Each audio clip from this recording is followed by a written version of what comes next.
Hello everyone. So recently RBI ने $5 billion का swap announce करा है हमारे नॉर्मल बैंक्स के साथ। This swap will take place on May 2026। क्या है ये स्वैप और क्यों इसे अनाउंस करना पड़ा, थोड़ा सा समझने की कोशिश करते हैं। हमारे इंटरनेशनल मार्केट के अंदर रुपीस की वैल्यूएशन डिक्रीज होती जा रही थी। अब किसी भी चीज की वैल्यू को डिक्रीज होने के लिए उसकी डिमांड का कम होना जरूरी है। बिल्कुल ठीक बात है। तो हमारे रुपीस की डिमांड कम हो रही थी, जिसकी वजह से उसकी वैल्यूएशन कम हो रही थी। आरबीआई स्ट्रेट अवे रुपीस की वैल्यूएशन को कम नहीं होने देता by the forces of demand and supply. वो उस फोर्स को सपोर्ट करने की कोशिश करता है।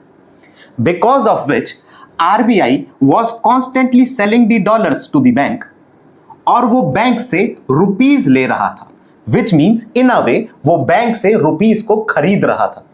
Bye purchasing the rupees, RBI was trying to increase the demand of rupees, जिसकी वजह से जो वैल्यूएशन है उसको सपोर्ट मिल सके।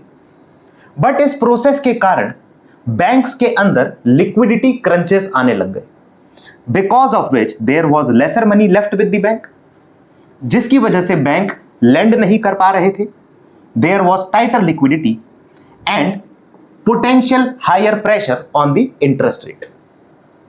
तो इस प्रॉब्लम को सॉर्ट करने के लिए आरबीआई ने स्वैप एग्रीमेंट लॉन्च करा। Now let us understand what is swap. Swap का मतलब एक चीज लेना और दूसरी चीज देना।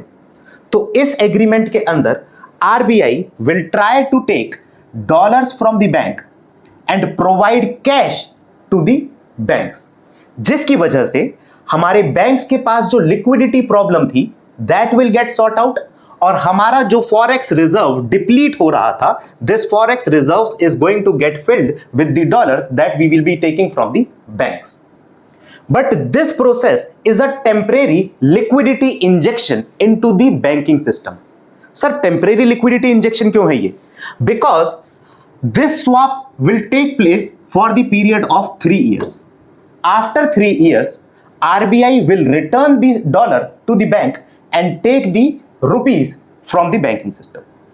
तो ये था हमारा रुपी पर डॉलर स्वैप, जिसके बारे में हमने बात करी और समझने की कोशिश करी। क्या लगा आपको?